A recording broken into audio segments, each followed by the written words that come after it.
todos, gracias por unirse a nuestro seminario web, donde vamos a compartir un tema muy importante sobre el beneficiario final basado en el control de la compañía. Este es un tema muy importante ahora que todo el mundo está preparando, presentando su reporte BOI con FinCEN.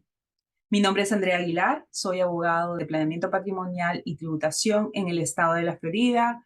Trabajo aquí con un equipo en la compañía que se llama Legacy Counsel y estamos aquí para ayudarlos a resolver sus problemas legales y las preguntas que puedan tener con respecto a este reporte muy importante. Estamos aquí para ver el tema de quién es el beneficiario final, pero basado en el control de la compañía. ¿Por qué? Porque hemos visto que es fácil entender que tal vez el beneficiario final con respecto al porcentaje de ownership, de propiedad.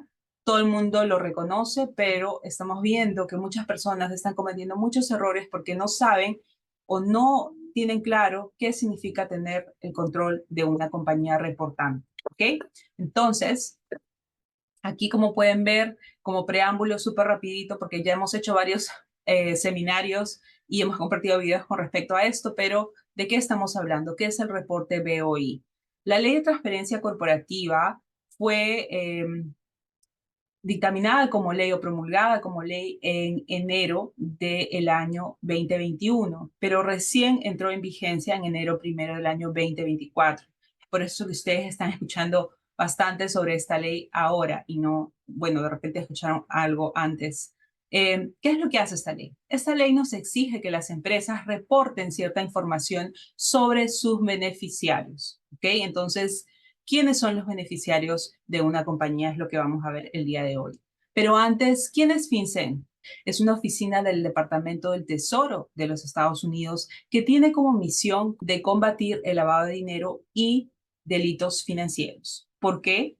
Y ellos están preocupados tanto en las compañías porque, bueno, ustedes, como bien lo saben, hay ciertas jurisdicciones en los Estados Unidos donde nadie sabe siquiera quién es el manager, quiénes son los dueños, y eso se presta a que haya muchas oportunidades a que personas creen estas compañías, abran cuentas de banco y estén realizando esas actividades que son violaciones a la ley en los Estados Unidos. Entonces, el gobierno lo que quiere es obtener esta información para poder tomar cartas en el asunto. ¿Ok? Entonces, como les decía, esta ley obliga a las compañías reportantes, reportables, a que proporcionen cierta información de los beneficiarios de la compañía. Entonces, esta compañía, ¿quién es? Todas las compañías que están registradas en los Estados Unidos, las compañías extranjeras, domésticas, no. Solo las compañías que están registradas en los Estados Unidos. Si usted tiene una compañía extranjera que está haciendo operaciones en los Estados Unidos, pero que no está registrada aquí, entonces esa compañía no está obligada a presentar este reporte, ¿ok? Pero no se preocupe, hay ciertas excepciones que pueden ayudarlo a excluirse de esta ley, a no presentar esta información, excepciones importantes. Y en esta lista ustedes pueden ver que tenemos, por ejemplo, organizaciones como los bancos que no tienen que presentar esta información, personas que son estudios contables, pero no todos los estudios contables, sino estudios contables que están registrados con el SEC en los Estados Unidos. Y así, muchas de estas excepciones no les aplican a ustedes, así que no los vamos a revisar en detalles, pero hay ciertas que sí posiblemente le apliquen. Por ejemplo, tenemos la entidad inactiva. Si su organización es una entidad inactiva, entonces potencialmente no estaría sujeta a esta ley. También hay compañías exentas del pago de impuestos, esas son las compañías sin fines de lucro. Estas no están sujetas a esta ley. Y entidades que tienen grandes operaciones. ¿Okay? Entonces, un poquito más de información con respecto a estas entidades, por ejemplo, las compañías grandes que tienen más de 20 empleados y que además generan 5 millones anuales en ganancia, no están obligadas a presentar este reporte. Y ustedes se preguntarán por qué. Bueno, si este es el caso, estas compañías ya están proporcionando bastante información a al gobierno en los Estados Unidos, entonces no estamos tan preocupados con respecto a estas compañías. Ahora, otra excepción importante son las entidades inactivas. Esto es bien importante recalcarlo. Nosotros tuvimos muchas consultas y muchas preguntas con respecto a esta exclusión específicamente, porque las personas piensan que, ok, tengo una compañía que creé hace muchos años, no tiene cuenta de banco, no tiene nada, lo creé porque tal vez quería aplicar una visa, pero no se dio y entonces tengo la compañía dormida. No tengo que presentar nada, ¿verdad, Andrea? Eh, la respuesta es no, hay que ver si cumple con todos estos requisitos de las entidades inactivas, y realmente son 6. Tienen que asegurarse de que su compañía haya existido antes del 1 de enero del 2020, que la entidad no tenga negocios activos, que la entidad no sea propiedad de una persona extranjera. Y en esta parte, específicamente, muchos de mis clientes extranjeros no van a calificar porque ellos son extranjeros, entonces no van a calificar con respecto a esta excepción. También que no hayan experimentado ningún cambio de socios en los últimos 12 meses, que no hayan recibido fondos de un monto más de $1,000 y que en general no tenga ningún tipo de activo de un bien. Okay, si cumplen con todos estos requisitos, entonces sí pueden ser consideradas como entidades inactivas. Andrea, no estoy seguro, me parece que sí califico en esta excepción, entonces no debo presentar el reporte, ¿verdad? Si es que tiene dudas, mi consejo será que presente este reporte, porque no presentar el reporte, teniendo que hacerlo, conlleva o le ocasionaría una penalidad muy elevada, que es $500 por día. Así que hay que tener mucho cuidado con estas reglas. Ok, bueno, ya les adelanté. ¿Por qué nos interesa cumplir con esta ley? Bueno, porque va a afectar nuestro bolsillo o porque tal vez podemos parar en la cárcel. ¿Por qué nuestro bolsillo? La sanción es una sanción civil de hasta $500 por día, ¿ok? Y podemos parar en la cárcel por hasta 2 años y pagar $10,000 de penalidad, de multa. Entonces, si ustedes me preguntan, yo prefiero cumplir con la ley para no estar sujeta a estas normas que son muy castigadoras. Ahora, ¿cuándo necesitamos reportar? Para las compañías que se crearon antes del 1 de enero del 2024, tenemos hasta el 31 de diciembre del 2024 para reportar. Pero las compañías que se crearon este año, el 1 de enero o después del 1 de enero de este año, solo tienen 90 días. El próximo año, para las compañías que se creen el próximo año, ellos van a tener 30 días para presentar ese registro. Y rápidamente, porque esas fechas son importantes, porque si usted no cumple con esta obligación, entonces ya está en falta y las penalidades que les mostré anteriormente les aplicarían. ¿Ok? Entonces hay que tener mucho cuidado con presentar esos reportes a tiempo. Ahora, tuvimos varias comunicaciones con varias personas que están como que preocupadas porque dicen, Andrea, ¿qué información tenemos que presentar? Porque tú sabes que si hay que presentar el EIN de la compañía, yo soy una persona extranjera, el EIN, Employment Identification Number, o el Tax ID de la compañía. Como sabes, yo soy una persona extranjera, entonces no voy a poder obtener esa información a tiempo. ¿Qué es lo que va a pasar? Bueno, la regla provee ciertas excepciones, ciertas posibilidades para que si es que ustedes no tienen ese Tax ID, puedan proporcionar información adicional o diferente. Y también, si es que ustedes tuvieron que presentar esta información y después reciben ese Tax ID de la compañía y quiere proporcionar esa información, bueno, puede hacer una corrección del filing inicial que hizo. Entonces, siempre hay soluciones, pero es importante tener en cuenta de que estas son las fechas, ¿ok? O ese es el tiempo que usted tiene para poder presentar este reporte. Bueno, entonces, ¿qué información es la que se debe proporcionar? Por ejemplo, con respecto a la compañía, porque la compañía es la entidad reportante, ¿ok?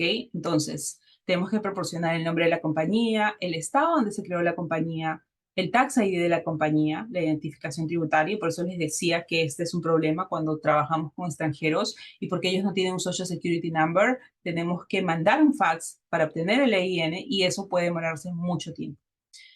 A veces es rápido, pero con el IRS nunca se sabe, ¿ok? Bueno. También la dirección de la compañía. Entonces, como ustedes pueden ver, aquí no hay mucho problema. Esta información, si ustedes crearon la compañía en la Florida, toda esta información es casi pública, incluso el Tax ID. Ustedes pueden encontrar esa información.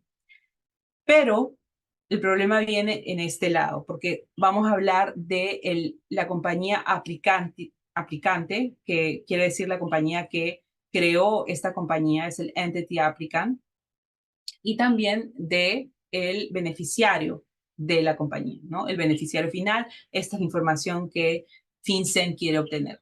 Entonces, cuando estamos hablando de la compañía aplicante, del entity applicant, estamos hablando de aquellas personas que ayudaron a la creación de la compañía. Y los abogados caemos en este rubro. ¿Qué información entonces tenemos que proporcionar? Bueno, el nombre de la persona que es beneficiario final. En mi compañía, por ejemplo, Legacy Counsel, si ustedes me contrataron para crear la compañía, entonces será mi nombre. En la dirección del entity applicant, de la compañía aplicante, pueden proporcionar no la residencia o el lugar de negocio, la dirección del negocio. Hay que proporcionar la identificación de la persona, que puede ser un pasaporte o un ID. Pero ¿qué pasa si el entity applicant, yo, por ejemplo, considero que es información muy sensible que no quiero proporcionar? Entonces tengo una opción de poder obtener un FinCEN ID y proporcionar esa identificación. Y todo este proceso consiste en que yo voy a proporcionar esa información a FinCEN y ellos me van a dar ese FinCEN ID, y la persona que está requiriendo este número de mi parte recibe el FinCEN ID y puede reportar esa información en su reporte. ¿Ok? Una cosa muy importante, estoy hablando del entity applicant, de la persona que les ayuda a crear esa compañía. Para las compañías que se crearon antes de enero 1 del 2024, no es necesario proporcionar esta información. ¿Ok? Solo para las nuevas compañías que se están creando este año y en fechas sucesivas. Con respecto al beneficiario final, tenemos que proporcionar información como el nombre, fecha de nacimiento, ID de la persona, como el pasaporte, el driver's license, también la dirección de la residencia. Entonces, aquí hay una diferencia muy importante con respecto al entity applicant, porque con respecto al beneficiario final, nosotros proporcionamos la residencia, pero con respecto al entity applicant, nosotros podemos proporcionar la residencia o the business address, la dirección de negocios del entity applicant. ¿Ok? Bueno, ahora sí, ¿quién es el beneficiario final? Para eso estamos aquí. ¿Ok? El beneficiario final puede ser el dueño de la compañía o alguna persona que ejerce un control sustancial sobre la entidad. Entonces, el dueño de la compañía, pero cualquier dueño de la compañía, no. La persona que es dueño de un 25% de la compañía. Pero no solo eso, también la persona que controla un 25% de la compañía. ¿Ok? Entonces, esto no siempre es muy fácil de entender, así que vamos a ir paso a paso. Cuando nos referimos al control de la compañía, podemos identificar que a veces tenemos personas que controlan la compañía directamente y otros que no tanto, como esas pequeñas figuritas que les estamos presentando. Empecemos por lo más fácil: control directo de la compañía. El control directo de la compañía se refiere a las personas que, por ejemplo, pueden nombrar a los miembros de la junta directiva de la compañía, los dueños de la compañía que tienen derecho a votar y nombrar a estas personas. Entonces es fácil de entender. El presidente, CEO, CFO, esas personas tienen un control directo de esta compañía. Pero cuando tenemos estructuras un poquito más complejas, entonces tenemos diferentes layers, diferentes niveles, donde a veces tenemos la compañía abajo y estas personas que la controlan están arriba. Cuando sucede eso, tenemos que saber que tenemos que ver hasta abajo e identificar a esas personas para determinar quiénes son aquellos quienes realmente controlan la compañía de forma intermediaria. ¿Ok? Lo van a ver más claramente en el ejemplo que vamos a presentar. Pero no solo esas personas que están controlando la compañía porque tienen alguna posición importante son relevantes para determinar el beneficiario final, sino también aquellas personas que controlan la compañía porque de repente existe una relación a través de un contrato o relaciones financieras o comerciales que ponen a esta persona en una posición de control sobre la estructura. Entonces hay que ver si es que en esa estructura, en esos niveles, tenemos a esas personas para identificarlas y reportarlas. Ahora, cuando revisamos quién es el beneficiario final o queremos identificar quién es el beneficiario final basado en la propiedad de la compañía, en quién es el dueño de la compañía, tenemos que identificar que a veces tenemos una estructura bien sencilla donde tenemos a las compañías y los dueños y nada más. En ese caso es bien fácil identificar quién es la persona que es beneficiario final basado en la propiedad. Por ejemplo, en este caso, en esta LLC, tengo dos dueños, entonces cada uno es 50-50, me puedo asumir eso. Tengo dos beneficiarios finales en la primera LLC, en la segunda LLC también.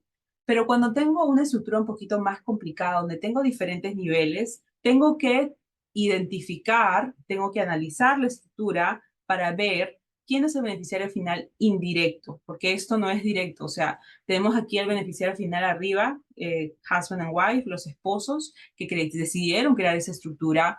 De repente, bueno, basada en esa estructura, puedo decirles que esta es una persona extranjera, porque una persona que vive aquí en los Estados Unidos jamás crearía esa estructura es muy negativa para una persona que vive en los Estados Unidos.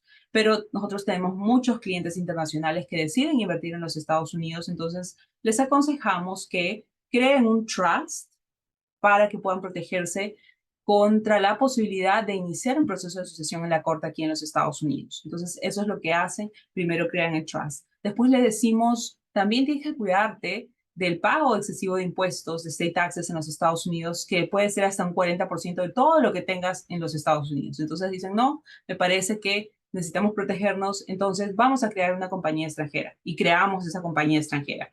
Y solo después de eso es que creamos las entidades domésticas. Entonces, esa estructura tiene varios niveles.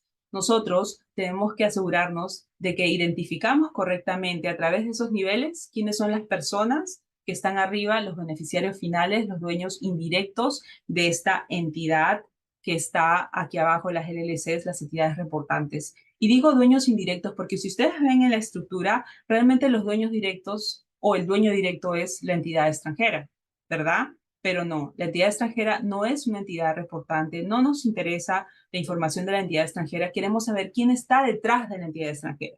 Miramos y vemos que está el trust y quiénes son los creadores del trust. Este es un trust revocable, entonces el trust es como si no existiera todavía y los dueños de esa entidad, entonces, a través de los diferentes niveles, resultarían ser estas personas que están aquí arriba.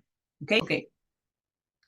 Cuando tratamos de identificar quién es el beneficiario final a través del control, la tarea no es tan fácil. Por eso tenemos que ver ciertos indicadores, ¿ok? Entonces, de acuerdo a la ley, hay ciertas cosas que podemos analizar para decir, ok, este es el beneficiario final, entonces tengo que reportarlo.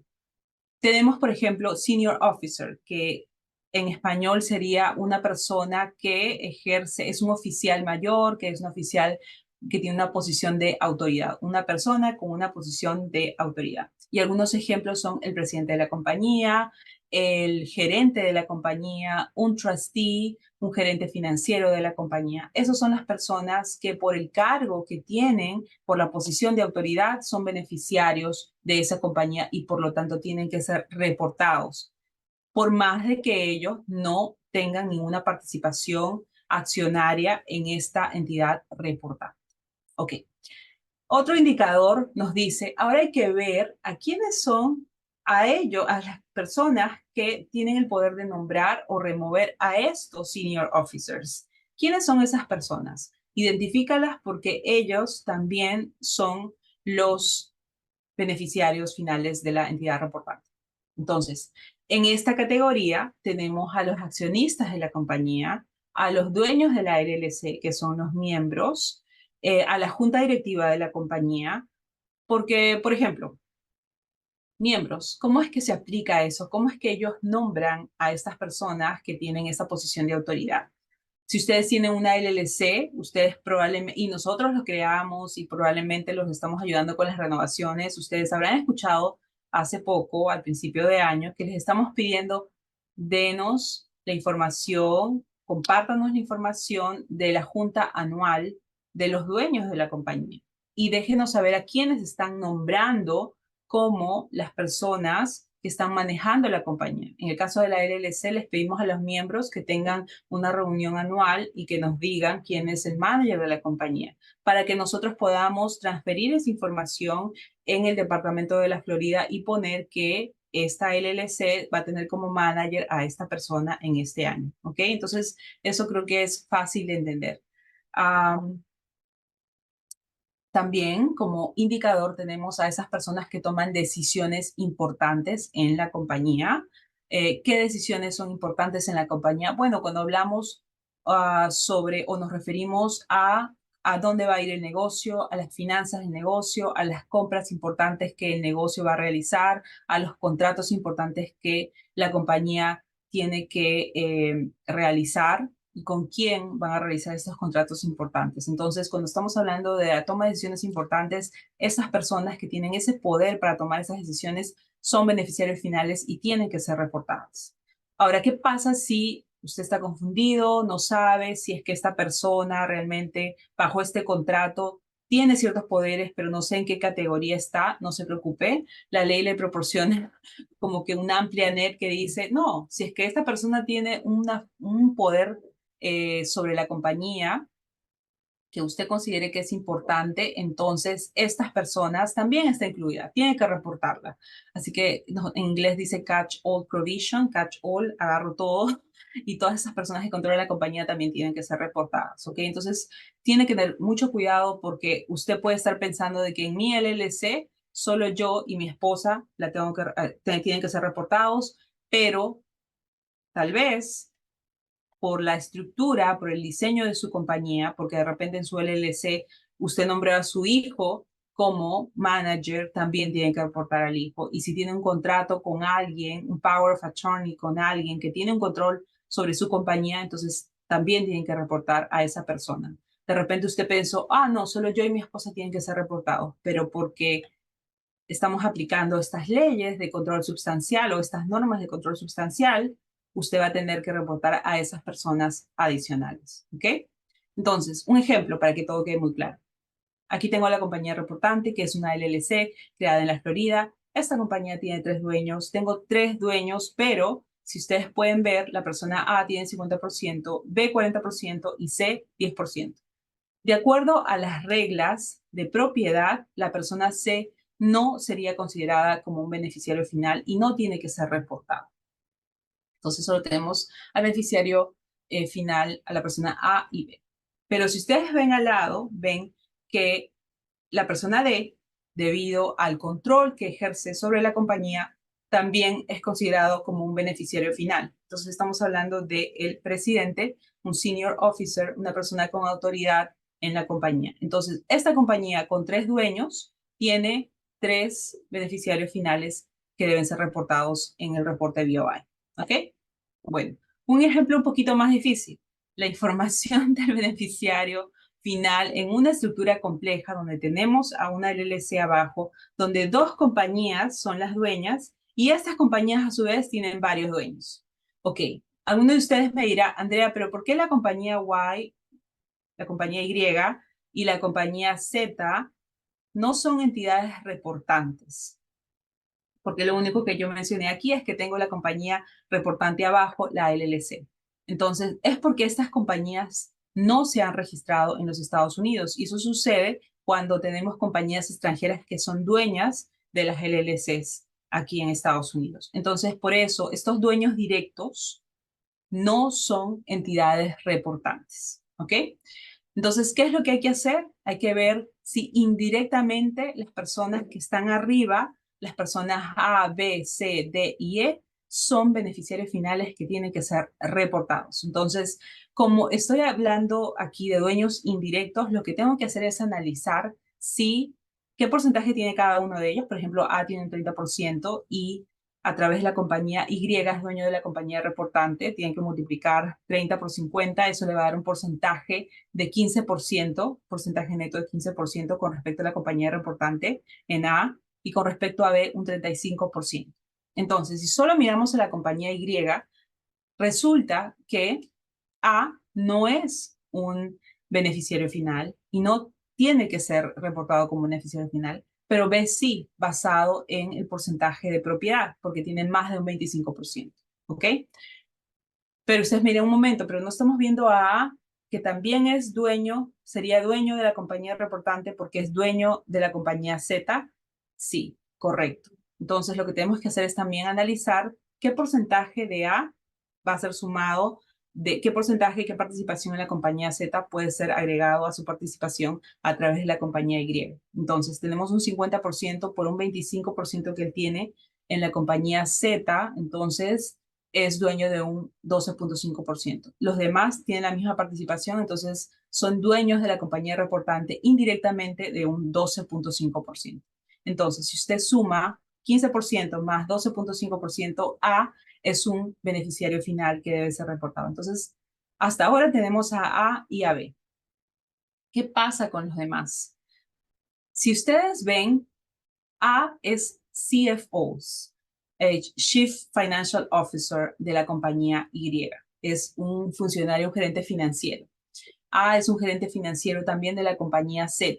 Entonces, incluso a pesar de que A no tuviera más participación en la compañía Z para ser beneficiario final con respecto a la propiedad, A también sería considerado como un beneficiario final. ¿Por qué? Porque ejerce un control indirecto sobre la compañía reportante. Porque A controla la compañía Y que tiene 50% de propiedad en la compañía reportante.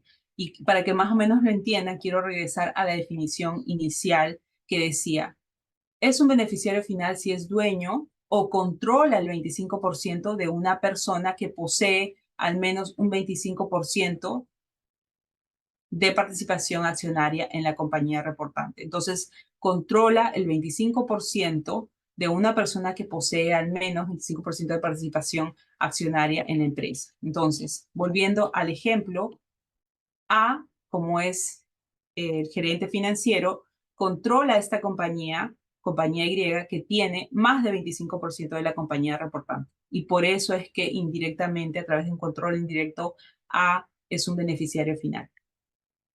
Ahora miremos de la misma forma, A también se repite, también es el gerente financiero de la compañía Z y tiene un control indirecto sobre la compañía reportante. Ahora veamos C.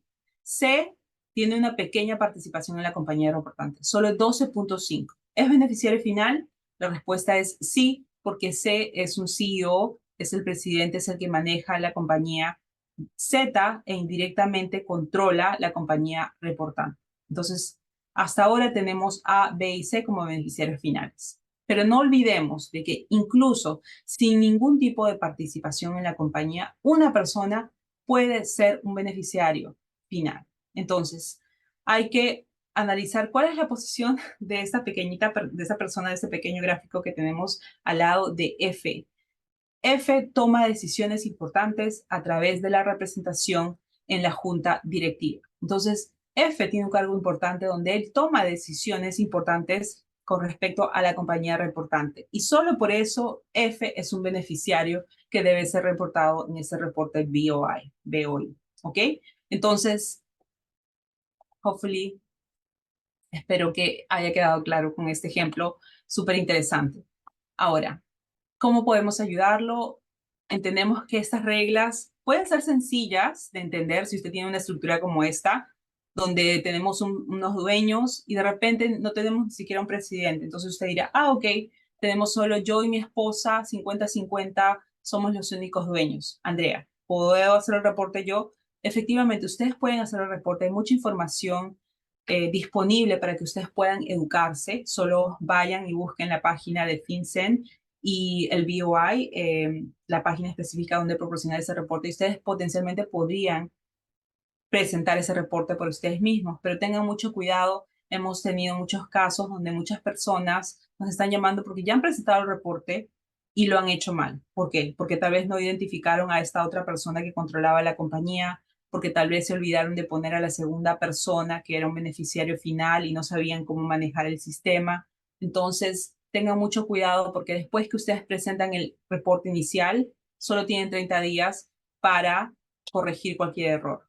Si es que ustedes presentan una información y la información cambia, solo tienen 30 días para corregir esa información. Entonces hay que tener mucho cuidado, ¿ok? Como les decía, ¿cómo podemos ayudarlos? Pueden ir a legacyfreecall.com para agendar una llamada de 15 minutos donde nosotros podamos conversar con usted y resolver las preguntas que pueda tener, absolver sus dudas. Nada, entonces antes de terminar, solo quiero mencionar que este es un reporte muy importante, que las consecuencias son muy negativas.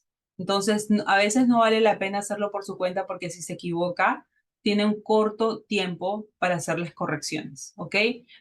Para las compañías que se crearon antes de enero 1 del 2024, solo quiero recordarles que tienen hasta fin de año.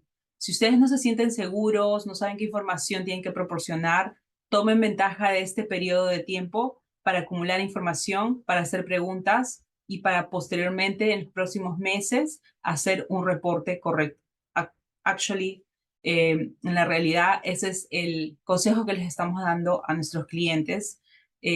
Con respecto a este reporte. Les decimos, tenemos tiempo, no hay apuro, ayúdanos a recopilar información porque si nosotros creamos o presentamos este reporte, lo que estamos haciendo es crear unos diagramas de información, corroborar la información con el cliente y les decimos, no hay apuro, no tenemos apuro, hay que hacerlo correctamente porque si lo hacemos mal, entonces acortamos nuestro periodo.